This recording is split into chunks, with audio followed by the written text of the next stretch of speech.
नमस्कार दोस्तों। आज के इस वीडियो में मैं आपको बहुत अच्छी तरीके से समझाऊंगा टीसीएस 10 किलोमीटर जो बेंगलुरु में 27 अप्रैल को होने जा रही है, इसके लिए आप कैसे प्रिपरेशन करें। मैंने ये जो टीसीएस 10 किलोमीटर है ये पिछला 3 साल से कर रहा हूँ और इसमें मेरा जो पोजीशन है ओवरऑल इसमें मेरा 70 के अंदर ही रहता है।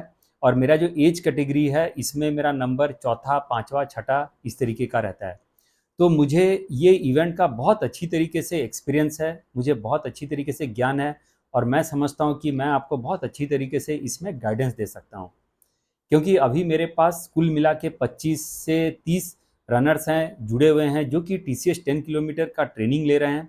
तो मैं समझता हूँ कि आज का इस वीडियो से उनको बहुत ज़्यादा सहायता मिलेगी। तो चलिए स्टार्ट करते हैं ये वीडियो। सबसे पहले मैं ये जितने भी एथलीट्स हैं इनका मैं ज़रा नाम पढ़ के बता देता हूँ ताकि इनको भी एक तरीके का मोटिवेशन लगे, क्योंकि ये मेहनत कर रहे हैं। इनका मेहनत मैं अपने जो शॉर्ट्स में दिखाता ही रहता हूँ, लेकिन फिर भी मैं थोड़ा सा इनको विशेष धन्यवाद देने के लिए आज इनका मैं नाम ज़रा पढ़ के बता देता हूँ।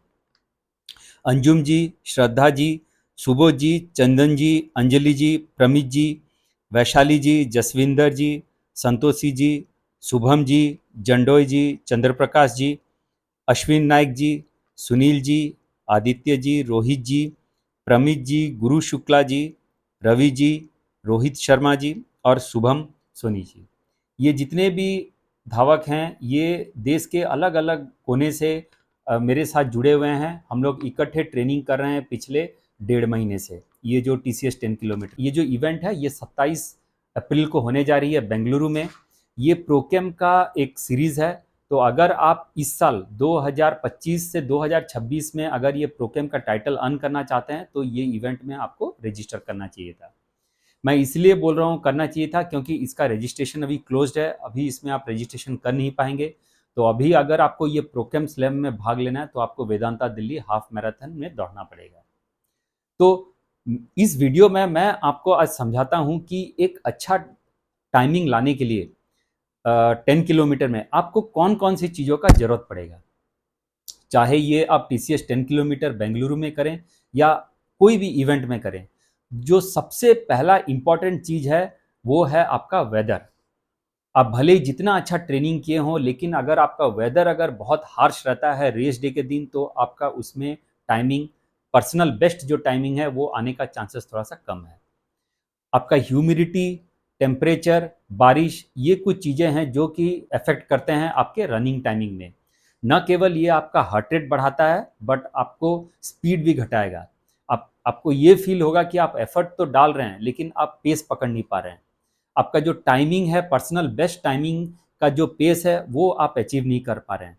तो इसके लिए आपको हमेशा ये एक एक्सपेक्टेशन रखना पड़ेगा कि अगर वेदर अगर हार्श हुआ तो आप उसमें ज़्यादा कुछ कर नहीं पाएंगे। आप अपना उस दिन बेस्ट एफर्ट डालें। जनरली बेंगलुरु का वेदर अच्छा ही होता है, 22-23 डिग्री सेल्सियस होता है। बहुत एडिशंस में अभी तक जिस दिन रेस होता है उस दिन बारिश भी होती है, तो इस हिसाब से ये जो रेस अच्छा रहता है। तो आप ये मान के चलें कि वेदर का जो इम्पोर्टेंस ये बहुत ज़रूरी है हमारे रनिंग में, और ये आपका रेस बिगाड़ भी सकता है और बना भी सकता है। दूसरा इम्पॉर्टेंट चीज़ है ट्रैवल। अगर आप दोस्तों बहुत दूर से ट्रैवल कर रहे हैं, जैसे नॉर्थ से ट्रैवल कर रहे हैं या आप नॉर्थ ईस्ट से ट्रैवल कर रहे हैं ट्रेन के माध्यम से, तो आपका ट्रैवल कम से कम 24 घंटा 35 घंटे रहते हैं। तो इस हिसाब से आपका 10 किलोमीटर में पर्सनल बेस्ट टाइमिंग आने का चांसेस थोड़ा सा कम जाता है। क्योंकि एक बॉडी अगर जो रेस्टेड है, बहुत अच्छी तरीके से रेस्ट लिया हुआ है, बिल्कुल उसमें कोई थकान नहीं है, तो वो बहुत अच्छा परफॉर्म करता है 10 किलोमीटर में। इसका मेन रीज़न ये है दोस्तों कि जो हमारा 10 किलोमीटर का जो विंडो है रनिंग का वो कितना होता है, वो 40 मिनट, 50 मिनट, 55 मिनट, 1 घंटा, 1 घंटा 10 मिनट होता है। तो आपको ये जो ड्यूरेशन है इसमें आपका हार्ट रेट हाई करके दौड़ना है, आपको अच्छे केडेंस के साथ दौड़ना है, अच्छे पेस के साथ दौड़ना है, आपका ब्रीदिंग बहुत स्ट्रीमलाइन होना चाहिए, आपके पेट में कहीं पर भी कोई पेन कुछ भी नहीं आना चाहिए, कोई क्रैम्प वगैरह कुछ भी नहीं होना चाहिए, तभी जाके आपका पर्सनल बेस्ट टाइमिंग आता है। तो इसलिए अगर आप दूर से ट्रैवल कर रहे हैं तो आप अपना एक्सपेक्टेशन को थोड़ा सा मैनेज करें। आप कोशिश करें कि आपका जो ट्रैवल कम हो और देखें कि आपका टाइमिंग अच्छा आएगा। तो सबसे पहला था वेदर कंडीशन, दूसरा था ट्रैवल, तीसरा जो सबसे इंपॉर्टेंट चीज़ है वो है आपका नींद या स्लीप।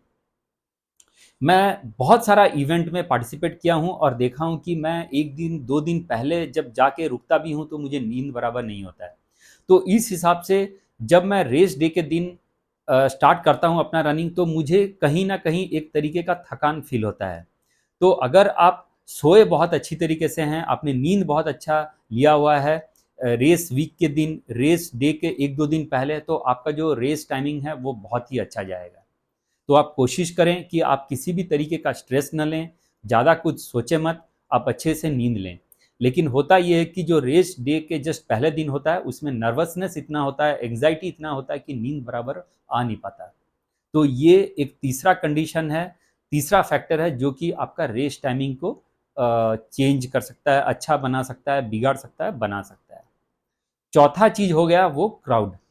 टीसीएस 10 किलोमीटर का जो रेस है, इसमें बहुत भीड़ होते हैं। इसमें कुल मिला के 10,000 के आसपास लोग दौड़ते हैं। ग्राउंड छोटा रहता है। 2023 तक इनका कांतिरवा स्टेडियम में होता था, बट पिछला साल इन्होंने अपना जो वेन्यू है वो चेंज किया। थोड़ा बहुत अच्छा है, लेकिन आप ये एक्सपेक्ट करके चलें कि यहाँ बहुत ज़्यादा क्राउड होते हैं। तो अगर आप 10 किलोमीटर दौड़ते हैं तो आप ये देखें कि अगर आपको पर्सनल बेस्ट टाइमिंग लाना है, एक अच्छा दौड़ करना है, तो आपको हर किलोमीटर का जो पेस है, ये आपका जो पिछला पर्सनल बेस्ट टाइमिंग है उससे अच्छा होना चाहिए।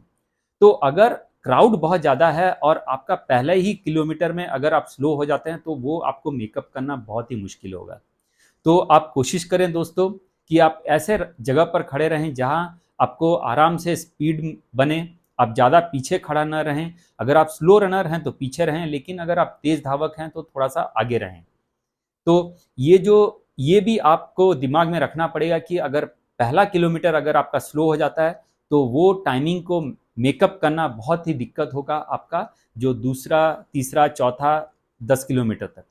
क्योंकि ये जो विंडो बहुत कम है, ये 30, 35, 40 मिनट का खेल है। अगर आप पहले ही किलोमीटर में अगर स्लो हो जाएंगे तो इसका जो टाइमिंग आपने यहाँ गंवाया है, इसको कैसे आप एडजस्ट करेंगे आगे आने वाले किलोमीटर्स में? क्योंकि आने वाले जो जितने भी किलोमीटर्स हैं, 2 किलोमीटर, तीसरा किलोमीटर, चौथा किलोमीटर, उसमें तो आप अपना बेस्ट जो पेस है उसमें दौड़ेंगे।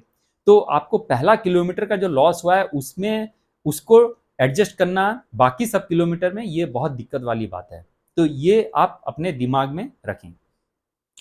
पांचवा चीज हो गया वो है आपका शू, न्यूट्रिशन और जो फ्यूलिंग। जूता आपका बहुत इंपॉर्टेंट रोल प्ले करता है। अगर आपके पास कार्बन प्लेट शू है तो आपका डेफिनेटली उसमें कुछ टाइमिंग इंप्रूवमेंट आएगा। बट अगर आप एक ऐसे रनर हैं जो कि सिर्फ अपना ही पर्सनल बेस्ट टाइमिंग अचीव करना चाहते हैं, आपको कोई भी पोजीशन से मतलब नहीं है, आपको कोई भी पोडियम से मतलब नहीं है, तो आप ज़्यादा पैसे खर्चे ना करें। आप एक नॉर्मल अच्छा शू में दौड़ें, आप देखेंगे कि उसमें भी आप अच्छी तरीके से टाइमिंग ला सकते हैं। अगर आपने ट्रेनिंग बहुत अच्छी तरीके से किया हो तो ये टाइमिंग आपका अवश्य आएगा। मेरा केस क्या है कि मैं पोडियम के लिए दौड़ता हूँ, मुझे कंपटीशन रहता है, मेरे साथ जितने भी कॉम्पिटिटिव एथलीट्स हैं, पहले 4 एथलीट्स, 5 एथलीट्स मेरे एज ग्रुप के, वो सारे कार्बन प्लेट यूज़ करते हैं। तो इस हिसाब से मुझे भी ये कार्बन प्लेट यूज़ करना पड़ता है और मैं समझता हूँ कि ये मुझे हेल्प करता है। लेकिन आपके लिए ये वैलिड नहीं है, आप थोड़ा-सा सोचें, समझें और तभी ये इन्वेस्टमेंट करें। क्योंकि कार्बन प्लेट का जो प्राइस है, वो कम से कम 25,000 20,000 के नीचे नहीं है। तो आप इतना ज़्यादा इन्वेस्ट करने का कोई मतलब नहीं बनता। आप नॉर्मल अच्छे शूज़ जैसे किनवारा 14, ब्रुक्स के शूज़ होते हैं, एसिक्स के शूज़ हैं, ये भी आप ट्राई करके इसमें अच्छा टाइमिंग ला सकते हैं। तो मैं अभी ये समराइज़ कर देता हूँ दोस्तों। आप अगर टीसीएस 10 किलोमीटर या कोई भी 10 किलोमीटर का इवेंट में आ रहे हैं दौड़ने के लिए, तो आपके दिमाग में ये 5 चीज़ होनी ही चाहिए। सबसे पहला वेदर कंडीशन, दूसरा हो गया आपका ट्रैवल, तीसरा हो गया आपका स्लीप, चौथा हो गया आपका क्राउड और पांचवा हो गया आपका रेस डे फ्यूलिंग और शूज़ और हाइड्रेशन।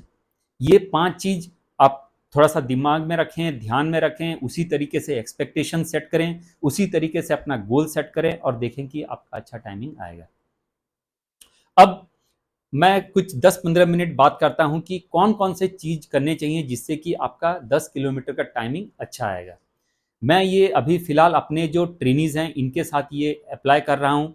ये मेरे साथ जुड़े हैं कुल मिला के 2-3 महीने से, तो इनका जो बेस बिल्डिंग है ये बहुत स्ट्रॉन्ग है। अभी और ये जो 1 महीने का टाइम है इसमें हम फ़ास्ट रन करेंगे, इसमें हम इम्प्रूवमेंट का काम करेंगे। तो सबसे पहला चीज़ है कि आपका जो बेस बहुत ही सॉलिड होना चाहिए। बेस सॉलिड कैसे होगा? आपका जो रेस है उसको आप कम से कम 2 महीने 3 महीने पहले से प्रिपरेशन करना स्टार्ट करें।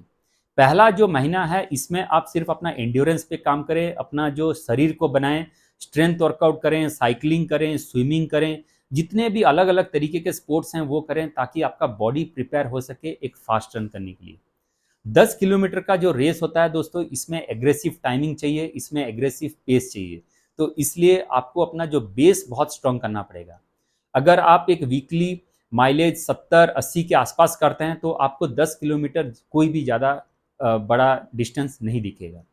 तो आप हमेशा ट्राई करें दोस्तों कि आपका जो बेस बहुत स्ट्रांग होना चाहिए, आपने बहुत अच्छी तरीके से लॉन्ग डिस्टेंस रन किए हों, ताकि आपको जो इम्प्रूवमेंट के जो फेजेस हैं, जो आपको जो फेज हैं जिसमें कि आपको स्पीड पकड़ना है, वो आपको काफ़ी ईजी लगे। दूसरा चीज़ हो गया स्पीड वर्क। 10 किलोमीटर का जो रेस है मैंने आपको बताया कि ये एक एग्रेसिव डिस्टेंस है जिसमें कि पेस का ज़रूरत है। और मैं ये समझता हूँ कि आप अगर पूरा ट्रेनिंग अगर स्लो रन से करेंगे तो उससे आपका इम्प्रूवमेंट आना मुश्किल है। आप रनिंग तो बहुत अच्छा कर सकते हैं, आपको इंजरी तो नहीं होगी, आपको रेस भी बहुत कंफर्ट ईजी लगेगा, लेकिन आपका इम्प्रूवमेंट आ नहीं पाएगा। इसलिए आपको पेस रनिंग करना बहुत ज़रूरी है। पेस रनिंग किस तरीके के हैं? आपका फाटलेक रन है, इंटरवल रन है, टेम्पो रन्स हैं, ये सारे फास्ट रन्स होते हैं। आप स्ट्राइड्स भी यूज़ करते हैं अपने ट्रेनिंग में फास्ट रन के लिए। आप हफ्ते में कम से कम 2 फास्ट रन्स करें जैसे-जैसे आप इवेंट के नज़दीक आते हैं। तीसरा चीज़ हो गया आपका हिल वर्कआउट। आप जब भी कोई 10 किलोमीटर का रेस करते हैं दोस्तों, उसके लिए आपका हिल वर्कआउट बहुत ज़रूरी है, क्योंकि इससे न केवल आपका ब्रीदिंग एफिशिएंट होता है, वो ऑप्टिमाइज़ होता है, बल्कि आपका हार्ट रेट भी स्ट्रांग होता है। आप जब हिल पे दौड़ते हैं तो आपका हार्ट रेट बहुत हाई रहता है, आपके लंग्स के कैपेसिटी वो इम्प्रूव होते हैं। स्लो पेस में आप हिल पे जॉग करें ताकि आपका जो लेग का भी स्ट्रेंथ बढ़े और आपका जो ब्रीदिंग कैपेसिटी है वो भी बढ़े। तो इसलिए आप हफ्ते में कम से कम 1 दिन हिल का वर्कआउट करें। हिल का वर्कआउट में आप हिल का स्प्रिंटिंग भी कर सकते हैं या लॉन्ग डिस्टेंस हिल का स्लो पेस में रनिंग भी कर सकते हैं। चौथा चीज़ हो गया दोस्तों स्ट्रेंथ वर्कआउट। आपका स्पीड कभी नहीं आएगा अगर आपके पैरों में ताकत नहीं है। तो इसके लिए हम स्ट्रेंथ ट्रेनिंग करते हैं। स्ट्रेंथ ट्रेनिंग आप 3 तरीके से कर सकते हैं, अपना बॉडी वेट यूज़ करके, रेजिस्टेंस बैंड यूज़ करके, या तो आप एक जिम में जाके। आप ये विशेष ध्यान रखें कि अगर आप स्क्वाट्स या लंजेस करते हो तो कोई सपोर्ट लेके करें, क्योंकि मैंने जितने भी एथलीट्स के साथ बात करता हूँ, ट्रेनिंग देता हूँ, उनको मैं देखता हूँ कि उनके इंजरीज ये 2 वर्कआउट से ज़्यादा होते हैं। इससे आपका फ़ायदा हो कि ना हो, लेकिन नुकसान ज़रूर होगा। तो इसलिए आप स्क्वाट्स और लंजेस थोड़ा सा वेट कम यूज़ करके करें, सपोर्ट लेके करें और देखें कि आपको इसमें लेग स्ट्रेंथ बढ़ेगा। स्ट्रेंथ वर्कआउट में न केवल आप अपना पैरों का, बल्कि अपने जो अपर बॉडी, जिसमें कि आपका शोल्डर्स हो गए, बैक मसल्स हो गए, कोर हो गया, आर्म्स हो गए, इसका सारा आपको वर्कआउट करना है। हफ्ते में आप 2 से 3 दिन आप स्ट्रेंथ वर्कआउट कर सकते हैं। पांचवा जो चीज हो गया वो है पेसिंग स्ट्रेटेजी। दोस्तों, एक रेस में आपका पर्सनल बेस्ट टाइमिंग आएगा या नहीं आएगा, ये डिपेंड करता है किस पेस में आप इसको अप्रोच करते हैं। आप ट्रेनिंग इस तरीके से करें कि आपको ये पता होना चाहिए कि आपका जो पहला हाफ यानी 5 किलोमीटर आप फास्ट में करेंगे और दूसरा हाफ जो 5 किलोमीटर वो स्लो करेंगे। क्या ये एक स्ट्रेटेजी है, या एक आपको इवन पेस में दौड़ना है, या तीसरा हो गया आपको पहला जो 5 किलोमीटर है ये आपको स्लो दौड़ना है और लास्ट का जो 5 किलोमीटर है वो आपको फास्ट दौड़ना है। तो ये तीनों स्ट्रेटेजी जिसको हम बोलते हैं पॉजिटिव स्प्लिट, नेगेटिव स्प्लिट और इवन स्प्लिट, इसको आप ट्रेनिंग करें। मेरा ये मानना है कि दोस्तों आप टीसीएस में आप फर्स्ट 5 किलोमीटर स्लो पेस में ज़्यादा ना दौड़ें, क्योंकि इसमें क्राउड होता है, वैसे भी आप स्लो होंगे। तो आप कोशिश करें कि इवन पेस में मेंटेन करने के लिए, मैं नॉर्मली अभी तक जितने भी 10 किलोमीटर करता हूँ वो कोशिश करता हूँ कि इवन पेस में ही दौड़ने के लिए। तो ये चीज़ आप अपना ट्रेनिंग में करें और देखें कि आपको इसमें से कौन सा पेसिंग पे आप पकड़ के दौड़ पाएंगे। बहुत सारे एथलीट्स मुझे बोलते हैं कि सर हम पहला हाफ थोड़ा सा स्लो दौड़ते हैं और नेक्स्ट हाफ फास्ट दौड़ते हैं। वो भी एक सही स्ट्रेटेजी है, लेकिन दिक्कत ये है कि आपको अगर एक पोजीशन के लिए एम करना है तो ये स्ट्रेटेजी आपको काम नहीं करेगा। अगर आप एक नॉर्मल एमेच्योर रनर हैं जो कि सिर्फ अपने ही टाइमिंग से मतलब है, तो ये अप्रोच आपको काम आएगा। अगर आप एक एलिट रनर हैं, अगर आप एक पोडियम के लिए ट्राई कर रहे हैं, तो ये काम इसलिए नहीं आएगा क्योंकि आप अगर स्लो हो जाएंगे तो आपके जो कॉम्पिटिटर है ये आगे निकल जाएंगे और इनको आप पकड़ नहीं पाएंगे सेकंड हाफ में। छठा चीज हो गया दोस्तों, वो है रिकवरी एंड रेस्ट। कोई भी बैटल रनिंग में जीता नहीं जाता अगर आपका बॉडी अगर अच्छे कंडीशन में नहीं है, अगर आपका बॉडी रेस्टेड नहीं है। हम ये देखते हैं कि हम बहुत ज़्यादा ट्रेनिंग करने से हमें बहुत अच्छा रिजल्ट आएगा, ये एक मिथ है, ये एक गलत सोच है। आप कम माइलेज में भी अगर इफेक्टिव और बहुत अच्छा वर्कआउट करेंगे तो उससे भी अच्छा आपका टाइमिंग आएगा। आपका जो लास्ट वीक रहेगा इवेंट का, उसमें आप टेपरिंग करें, ज़्यादा पुश ना करें। छोटा मोटा अगर आपको स्पीड स्ट्राइड्स वगैरह करना हो तो वो करें, लेकिन आप कोशिश करें कि बॉडी के जितनी जो भी आपको रेस्ट दे सकें आप वो करें। ये जो टेपरिंग का वीक है, इसमें ना केवल आपका बॉडी रिकवर होता है बल्कि आपके जो छोटे मोटे निगल्स, पेन, जो झिमझिमाहट जो भी होता है, ये सब ठीक होते हैं। तो अपने बॉडी को आप थोड़ा सा टाइम दें हील होने के लिए, रिकवर होने के लिए, और जो आपने एग्रेसिव ट्रेनिंग कर रखा है उसको एब्जॉर्ब करने के लिए। Last and not the least, आपका न्यूट्रिशन एंड हाइड्रेशन। 10 किलोमीटर का रेस ऐसा है दोस्तों कि आपको ये पता होना चाहिए कि आप ड्यूरिंग द रेस क्या लेंगे। क्या आप जेल खा के दौड़ेंगे या आप नॉर्मल नींबू पानी में दौड़ेंगे? क्या आप खाली पेट दौड़ेंगे या सिर्फ पानी पी के दौड़ेंगे? ये आपको पता होना चाहिए। मेरा ये सजेशन है कि आप इसमें 1 से 2 जेल यूज़ करें। अगर आप जेल यूज़ नहीं करते हैं तो कोई बात नहीं है, आप नॉर्मल जो बिल्कुल नेचुरल तरीके से केला वगैरह भी खा के भी ट्राई कर सकते हैं। लेकिन प्रॉब्लम ये है कि रोड पे जब आप केला वगैरह लेने जाएंगे तो उसको छीलने में, खाने में टाइम लगता है और इसमें आपका टाइमिंग कटेगा। 10 किलोमीटर का खेल ही ऐसा है दोस्तों कि इसका जो विंडो है, जो एग्जीक्यूशन टाइम है, ये बहुत कम होता है। तो इसमें आपके सारे चीज जितने भी मैंने बताया, pacing strategy, speed, pacing strategy, recovery and rest, nutrition, hydration, ये बिल्कुल ऑन डॉट होना चाहिए, तभी जाके आपका एक पर्सनल बेस्ट टाइमिंग आता है। मैं पिछला 3 साल से कर रहा हूँ, लेकिन मेरा जो इम्प्रूवमेंट है वो ज़्यादा से ज़्यादा 20 सेकेंड, 1 मिनट, 50 सेकेंड, 40 सेकेंड ही आता है। मिनटों में मेरा पहला आया करता था क्योंकि उस समय मेरा बॉडी बिल्कुल फ्रेश था, लेकिन अभी क्योंकि मैं बहुत सालों से दौड़ रहा हूँ तो मेरा मेरा body, pace, timing already peak पे है, तो मेरे लिए इम्प्रूवमेंट लाना भी मुश्किल होता है। मैं मेहनत जितना करता हूँ उस हिसाब से मेरा जो इम्प्रूवमेंट है वो बहुत कम होता है, और ये सभी के लिए होता है। आप अगर देखेंगे जो एलिud किपचोगे जो कि 2013 से मैराथन दौड़ रहे हैं और उस समय भी उनका टाइम 2 घंटा 5 मिनट का था, लेकिन आज भी वो जब दौड़ते हैं तो उनका जो टाइमिंग है वो 2 घंटा 1 मिनट, 2 घंटा 2 मिनट के अंदर आता है। तो अगर आप सोचेंगे, इन्होंने 14 साल 15 साल इन्होंने रनिंग किया, लेकिन फिर भी इनका जो टाइमिंग, जो इम्प्रूवमेंट है वो ज़्यादा नहीं है, वो सिर्फ 1 या 2 मिनट का है। वो इसलिए कि ऑलरेडी इनका बॉडी पिक पे है, इसके बियॉन्ड इनका इम्प्रूवमेंट लाना बहुत मुश्किल है। तो इसलिए ये एक नॉर्मल फैक्टर है जिसको आप एक्सेप्ट करें। मैं उम्मीद करता हूं दोस्तों कि आज के इस वीडियो से आपको बहुत अच्छा सीखने को मिला होगा। न केवल TCS 10K, कोई भी 10K का जो रेस है उसको कैसे अप्रोच करना चाहिए। आप बिल्कुल कोशिश करें कि आप किसी तरीके का इंजरी ना हो। अगर आपका इंजरी है तो थोड़ा सा आप रेस्ट लें, रिकवर करें, साइकिलिंग करें, स्विमिंग करें और इंजरी को ठीक करें। आप 10 किलोमीटर का रेस को एक फन, एक इंजॉयमेंट, एक थ्रिल करके इंजॉय करें। ये प्रोकेम का एक सीरीज है, आपको बहुत अच्छा फील होगा जब आप ये प्रोकेम का आप इवेंट करेंगे। इसमें बहुत सारे रनर्स, 10,000 के ऊपर रनर्स इसमें भाग लेते हैं और आप उनमें से एक हैं। आपने जो मेहनत किया है ये आपका कभी बर्बाद नहीं जाएगा। मैं आपको ये लिख के देता हूँ कि अगर आप एक अच्छा स्ट्रक्चर्ड ट्रेनिंग प्लान फॉलो करेंगे, मेरे से जुड़ेंगे, मैं अच्छी तरीके से गाइडेंस आपको दूंगा, न केवल आपका रनिंग में बट आपका प्लान बना के दूंगा, आपका हाइड्रेशन के ऊपर, न्यूट्रिशन के ऊपर, रेस डे में क्या करना चाहिए, कैसे करना चाहिए, ये मैं बिल्कुल आपको अच्छी तरीके से गाइडेंस दूंगा। मेरे साथ जो 20-25 लोग जुड़े हुए हैं, अभी मैं इन लोगों का सबका एकोमोडेशन का हम लोग देख रहे हैं। हम कोशिश कर रहे हैं कि आसपास ही रुकें ताकि एक साथ हम इवेंट वेन्यू में जाएं और ये रेस को करें। मैं उम्मीद करता हूं दोस्तों कि प्रोकेम का ये जो सीरीज़ अगर आप TCS 10K से स्टार्ट करने वाले हैं तो आपके लिए ये बहुत ही एक इंजॉयबल होगा।